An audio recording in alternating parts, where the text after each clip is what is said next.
Selamat siang Tribuners, saat ini Anda menyaksikan berita selebritas bersama dengan saya Mutiara. Kami akan menyajikan informasi menarik dan terupdate mengenai selebritas tanah air untuk Anda. Dan inilah berita selebritas selengkapnya. Faisal akan pertahankan makam mendiang Vanessa Angel. Faisal akan mempertahankan makam menantunya yakni Vanessa Angel tetap berada di samping makam anaknya yakni Bibi Andriansyah. Ia sama sekali tak setuju dengan rencana Dodi Sudrajat yakni besannya yang hendak memindahkan makam Vanessa Angel. Meskipun Dodi berdalih pemindahan makam itu merupakan alasan wasiat almarhumah yang ingin dimakamkan di samping sang ibu. Faisal sejujurnya ingin memberi masukan terkait pemindahan makam kepada Dodi Sudrajat apabila dihubungi. Menurutnya saat ini yang berhak melakukan apapun kepada makam Vanessa Angel adalah Galaskai. Namun jika pemindahan makam tersebut tetap terjadi, Faisal tidak akan mengambil langkah lebih lanjut di luar batas kemampuannya. Sementara Dodi Sudrajat telah membuat surat permohonan melalui kuasa hukumnya Tegar Firmansyah untuk ditujukan ke Dinas Pertamanan dan Pemakaman Pemprov DKI Jakarta. Vanessa Angel dan suaminya Bibi Andriansyah meninggal dunia dalam kecelakaan tunggal di Jawa Timur pada 4 November 2021 lalu. Kemudian jenazah Vanessa Angel dan Bibi Andriansyah dimakamkan berdampingan di Taman Makam Malaka, Jakarta Selatan. Namun, ayah Vanessa Angel, Dodi Sudrajat, kini berencana untuk memindahkan makam Vanessa Angel supaya satu liang lahat dengan almarhumah ibu kandungnya, yakni Lucy Maiwati di TPU Karet Bifak, Jakarta Pusat. Di sisi lain, mertua Vanessa Angel Faisal keberatan apabila makam menantunya dipindahkan. Berikut wawancara dengan Haji Faisal. Itu kan juga dari pihak sana kan pengacaranya ngomong di menunggu 100 hari ini makam akan dipindahkan, makam Vanessa. Gimana Pak Haji tanggapannya? Ya, tanggapan saya sih masalahnya kalau soal makam mau dipindahkan, saya tidak setuju. Saya tidak sepakat dan tidak sesuai. Bagi saya, seperti yang saya sampaikan beberapa waktu yang lalu, bahwa almarhum anak saya dan menantu saya ini udah aman dan damai di sana, udah tentram lah ya. Tidak ada persoalan lagi. Tinggal hanya bagaimana kita menyelamatkan apa yang ditinggalkan, anak kan gitu ya. Namun kalau ada niat dari pihak keluarganya untuk membongkar makam, untuk memisahkan mereka, tentu saya ya, karena anaknya itu menurut saya sudah diserahkan ke anak saya, mereka sudah menikah, saya akan coba bertahan istilahnya, tidak usahlah dipindahkan. Ya, kalau saya dihubungin saya akan memberikan masukan, tapi kalau saya nggak dihubungin tentu saya akan mencoba bertahan dengan ya mungkin kalau ya entah bagaimana caranya, saya penting saya tidak setuju itu aja lah yang. Jadi kemudian saya coba bertahan, ternyata kalau seandainya pertahanan saya ini jebol, kan begitu jebol istilahnya, mau dipindahkan juga, ya terus saya mau apa? Kalau soalnya saya tidak akan bertindak di luar dari aturan hukum yang berlaku. Tapi kan di Malaka sendiri kan tanah wakaf ya Pak Haji ya? Iya. Pak Haji sudah ngobrol belum sama yang memiliki tanah wakaf itu? Udah ada izin apa seperti apa nggak Pak Haji? Enggak ada, saya udah ngomong. Saya sering ketemu sama Bapak itu. Iya. Pak Haji. Pak Haji. Belum ada izin. Belum ada, Pak Haji itu nggak dihubungin. Ada, maksudnya dari pihak yang memiliki tanah wakafnya ada mengizinkan juga atau tidak mengizinkan, apa komentarnya gitu Pak? Kalau sesuai dengan Pak Haji itu, kalau menurut dia sesuai hukum yang berlaku, katanya kemarin kalau belum 2 tahun atau 3 tahun dia nggak mau mindahin gitu. Dia sempat ngomong sama saya begitu. Namun saya nggak tahu bagaimana Pak Haji. Saya sempat ngomong sama Pak Haji. Pak Haji ini gimana nih makam? Oh nggak bisa. Kita kan punya aturan juga. Kita kan punya aturan yang selaras dengan aturan pemerintah katanya kan. Itu menurut saya hasil pembicaraan saya dengan yang punya makam, dan yang tentu juga yang para penjaga makam itu saja. Tapi prosesnya udah sampai mana sih Pak Haji untuk pemindahan makam itu? Ya, tanya sana, jangan tanya saya. Tadi sih sempat dikonfirmasi Pak Haji, katanya belum ada izin ke pihak makam, itu belum ada. Sambungan pun belum ada, bahkan terakhir datang pun 21 Desember. Iya, ya berarti kan pas kan? Saya tanya Pak Haji, Pak Haji mah ada orang minta membongkar makam? Nggak ada. Kalau saya mau kalau ada sesuatu pasti saya lapor ke Pak Haji, kan Pak Haji yang menyerahkan ke sini. Harus izin Pak Haji, kalau nggak ada izin Pak Haji ya saya nggak bisa katanya. Itu kata Pak Haji itu.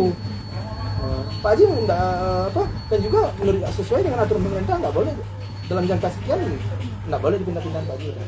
Ya bagus lah kalau gitu. Jadi sinkron, kan sinkron itu kan. Pak Haji, kalau sepahit-pahitnya beneran dibongkar nih makamnya, kan makamnya Kak Vanessa sama Kak Bibi kan sebelahan ya. Kuat gak sih Pak Haji ngelihat?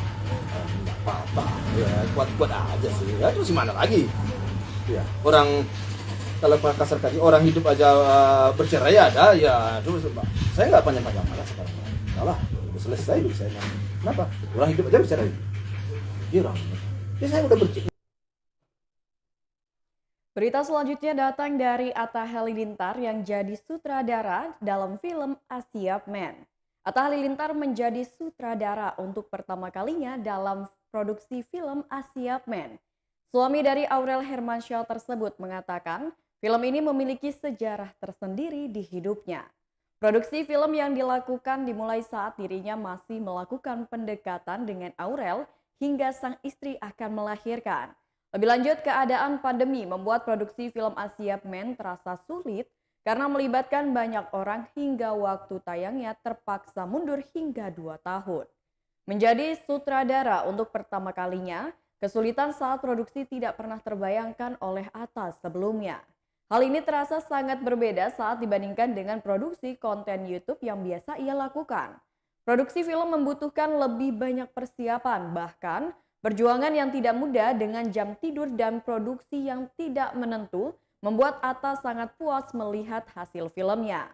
Produksi film saat masa pandemi hingga PPKM membuat Atta bersama kru dan para pemain harus menunda syuting karena melibatkan banyak pihak. Selain itu ada set dalam film yang akhirnya diruntuhkan dan dibangun kembali untuk dibakar. Berikut wawancara dengan Atta Halilintar. Hari ini filmnya seru sekali, alhamdulillah berjalan dengan lancar dan antusiasmenya sangat luar biasa dari masyarakat Indonesia, dari para awak media dan para teman-teman juga sutradara hebat tanah air juga tadi banyak memberikan testimoni yang baik.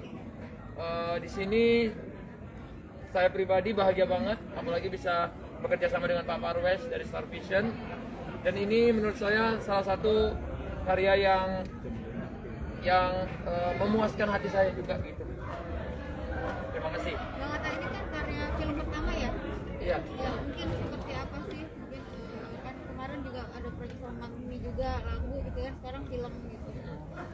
Ya, alhamdulillah ini kalau bisa dibilang pertama betul sekali. Kalau yang mungkin kalau main film nggak pertama, tapi untuk film yang pertama kali aku sutradarai, iya benar ini. Dan dari cerita awal juga aku brainstorm sama Pak Parwes.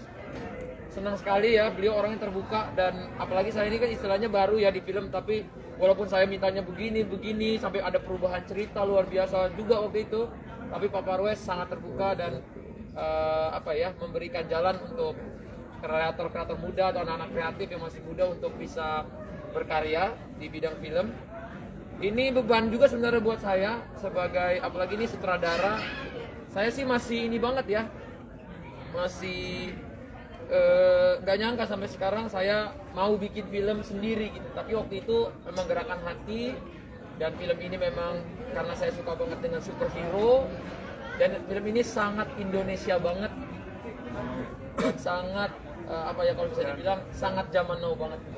Pak Parwes, mungkin saya sedikit cerita bahwa Nah itu. Nah jadi Atta udah biasa bikin konten, tapi konten film ini kan beda. Di sini ada drama, ada kearifan lokal, ada hal positif. Jadi waktu Atta bicara dengan saya, pesannya hanya satu, saya ingin bikin film yang menginspirasi, film yang positif bagi anak-anak. Berita selanjutnya, Charlie Van Houten rambah bisnis kecantikan. Charlie Van Houten merasa kehadirannya tetap dinantikan para penggemarnya meski mulai jarang muncul di televisi hingga panggung musik akibat pandemi. Saat membuat kanal YouTube Charlie Kustik, jumlah subscribernya hanya 4.000. Namun 1 bulan berikutnya kanal YouTube Charlie Kustik yang dikelola Charlie Van Houten meningkat hingga memiliki lebih dari 100.000 subscribers. Saat ini kanal YouTube itu bahkan sudah memiliki lebih dari 1 juta subscribers. Charlie Van Houten semakin senang setelah belakangan ini terlihat berbeda karena wajahnya tampak glowing. Usut punya usut. Charlie Van Houten bersama Sinta Regina, yakni istrinya, kini mengelola bisnis kosmetik dan perawatan tubuh bernama Charlie Kustik Body Care. Charlie Van Houten yang kini menjadi vokalis band setia ini mulai memikirkan perawatan wajah dan badannya setelah sering manggung. Pengalaman itu kemudian membuat Charlie Van Houten kemudian tertarik mengelola bisnis perawatan Charlie Kustik. Charlie Van Houten sengaja mengajak Sinta Regina untuk ikut menemaninya mengelola bisnis tersebut.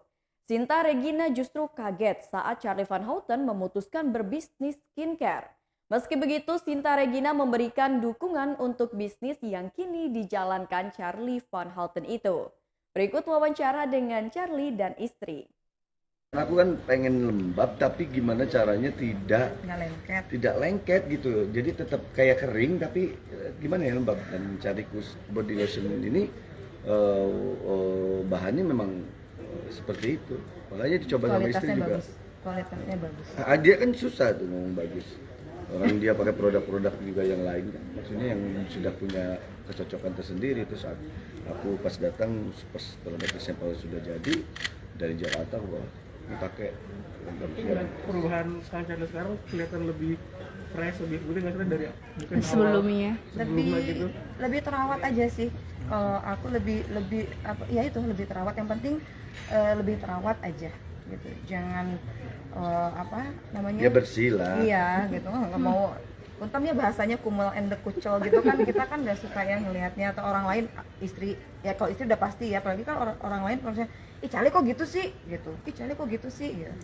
Jadi mudah-mudahan aja dengan adanya ini, terus ada vitaminnya juga gitu kan, bisa bagus. Kan kita pabrik sendiri juga. Untuk semuanya gitu. Tapi sekarang malah Kang Charlie yang jadi kayak lebih bilangnya kayak lebih banyak pakai skincare nggak sih?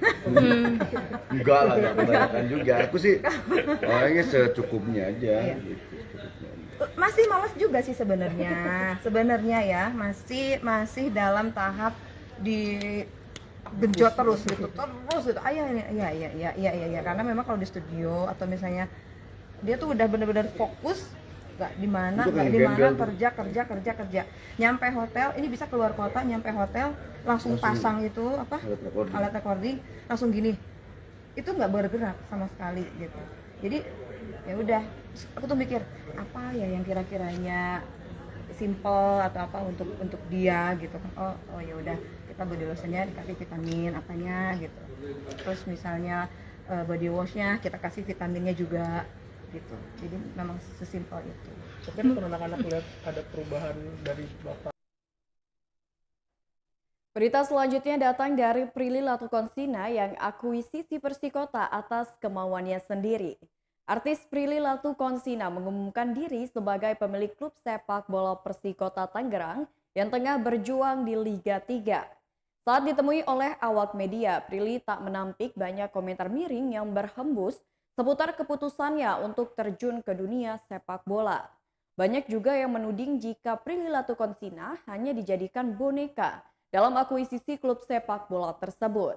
Namun Prilly menegaskan tidak ada orang yang berada di belakangnya untuk mengerjakan hal tersebut. Perempuan berusia 25 tahun ini juga mengatakan bahwa tidak ada unsur politik apalagi desakan dari pihak lain di balik keputusannya untuk mengakuisisi Persikota Tangerang. Ia menyatakan apa yang dilakukannya kali ini murni atas keinginan pribadi untuk memajukan industri sepak bola Indonesia. Tak ada kepentingan atau unsur lain yang melatar belakanginya. Berawal dari kemenangan timnas lanjut DMIG, Prilly Latukonsina resmi untuk akuisisi Persikota Tangerang. Prilly Latukonsina menyusul sejumlah selebriti yang terjun dalam dunia sepak bola terlebih dahulu, seperti Raffi Ahmad dan Atta Halilintar. Berikut pers conference dari Prilly Latukonsina. Tanya berkali-kali seminggu kemarin, kenapa alasannya aku akhirnya mau punya klub bola, mengakuisisi klub bola, dan kenapa Persikota? Itu adalah pertanyaan semua teman-teman media ya, dan alhamdulillah hari ini kita bisa merespon dan aku bisa menjawab. Pertama, aku itu adalah tipe orang yang selalu suka sama hal-hal baru. Kedua, aku merasa umurku ini adalah umur produktif untuk aku mencoba hal-hal baru dan melakukan hal-hal yang positif. Lalu ketiga, aku melihat aktivitas adik aku sebenarnya Raja. Dia suka main bola, terus juga kita sering nonton bola bareng. Dan aku melihat, dan kita kemarin nonton sepak bola AFF 2020, walaupun sedih ya kita belum bisa menang. Dan akhirnya aku berpikir bahwa sepak bola di Indonesia ini perlu diimprove. Tapi bagaimana ya caranya? Nah, aku berpikir kita perlu membenahi grassroots-nya. Apa tuh grassroots-nya? Grassroots-nya adalah klub-klub bola yang akan melahirkan talenta-talenta yang berkualitas, pemain-pemain terbaik untuk timnas kita. Itu alasan kenapa aku ingin punya klub bola. Nah, kenapa Persikota? Persikota ini klub bola yang sejarahnya udah panjang sekali, bahkan dulu pada masa kejayaannya Persikota itu disebut bayi ajaib karena selalu membanggakan warga kota Tangerang, selalu mencetak juara ya, coach ya. Lalu aku melihat klub yang udah disebut-sebut bayi ajaib yang melahirkan potensi yang sangat besar sekali dari para pemainnya. Ini punya potensi besar sekali, makanya itu alasan aku kenapa memilih Persikota. Punya potensi yang sangat besar, pemain-pemainnya punya semangat yang sangat besar, pemain-pemainnya sekarang udah pemain-pemain terbaik ya coach saat ini. Dan juga Persikota itu adalah klub kota Tangerang di mana tempat aku lahir dan di mana tempat aku tinggal. Karena kalau klub yang lain mungkin aku nggak bisa 100% memberikan waktu aku karena mungkin dari segi lokasinya jauh. Tapi karena Persikota dekat sama rumah, tempat latihannya dekat, bahkan kita udah punya stadion sendiri ya coach. Jadi aku bisa 100% berkomitmen untuk gabung di Persikota, dan semoga dengan aku gabung di Persikota dan lebih dekat ya secara tempat, itu aku bisa memaksimalkan langkah-langkah yang aku lakukan untuk Persikota. Itu alasan kenapa aku pengen punya klub bola dan kenapa Persikota. Gitu. Terima kasih. Berita selanjutnya, Faisal bantah pasang tarif senilai 5 juta rupiah untuk wawancara. Haji Faisal, mertua mendiang Vanessa Angel, mengklarifikasi soal kabar yang menyebutkan dirinya memasang tarif sebesar 5 juta rupiah untuk wawancara. Ayah kandung Bibi Ardiansyah itu pun mengaku kaget saat mendengar kabar tersebut. Pasalnya Haji Faisal tak pernah mengatakan hal itu. Haji Faisal mengatakan bahwa dirinya tak akan meminta bayaran ketika diwawancarai oleh wartawan. Haji Faisal pun menyayangkan terkait pemberitaan yang tak benar mengenai dirinya. Ayah kandung Bibi Ardiansyah itu pun mengatakan bahwa isu mengenai dirinya yang meminta tarif senilai 5 juta rupiah hanya sebuah kesalahpahaman. Haji Faisal juga menyayangkan bahwa tak ada konfirmasi kepada dirinya terlebih dahulu sebelum berita tersebut beredar. Haji Faisal pun berharap jika seseorang yang menyebarkan kabar tersebut datang kepadanya. Berikut wawancara dengan Haji Faisal. Saya juga kaget, tapi tidaklah begitu permasalahan banget sih bagi saya sih. Cuman rasanya itu hanya miskomunikasi menurut saya sama admin saya. Kenapa? Mungkin admin saya waktu itu menyangka bahwa acara ini acara talk show di rumah yang makan waktu 3 atau 2 jam lebih kan gitu kan. Tapi kalau makan waktu sejam kayak gini saya semua gratis saja sama saya. Cuma kadang-kadang bingungnya saya masih ada juga beredar hal itu. Jadi saya luruskan di sini bahwa saya tidak pernah dan saya tidak akan pernah minta duit kepada mereka. Kalian ini sudah merupakan adik-adik saya, rasanya udah 3 bulan kalian tiap hari bertemu. Tapi saya ada sama kalian. Masa saya minta duit ya, aduh. Itu permasalahannya yang saya sesalkan. Kenapa dia tidak WA ke saya? Kenapa dia tidak menanyakan ke saya? Dia hanya ke admin saya. Sedangkan saya kemarin di pasar, saya sangat sesal itu. Ya tapi sudahlah, bagi saya sih tidak begitu persoalan. Tapi anak-anak sempat marah kasih pagi dengan berita kayak gitu. Nah, menyayangkan ada berita. Anak-anak belum ada yang berkomentar sih, tapi kalau anak-anak tahu tentu menyayangkan.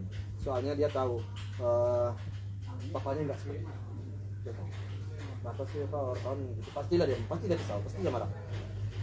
Ya kalian sendiri selama 3 bulan kalian mau tidak mau sekarang 60% sudah tahu kepribadian saya. Saya yakin kan kalian seorang wartawan. 3 bulan kalian menanya saya kepribadian saya, apa kalian nggak tahu dengan aduh. Pasti kalian udah tahu kan? Nah, kalau secara psikologis kalian sekarang ditanya kalian udah siapa Pak Haji Faisal, kalian udah pasti bisa dasar. Apa mungkin saya minta duit 5 juta? Coba kalian jawab. Pulang Pak Haji. Hah? Pulang saya. Kayaknya. Jadi 5 juta saya pulang. Sempat kaget nggak sih Pak Haji pas berita itu naik? ya kaget juga saya, tapi saya nggak begitu karena saya kenapa?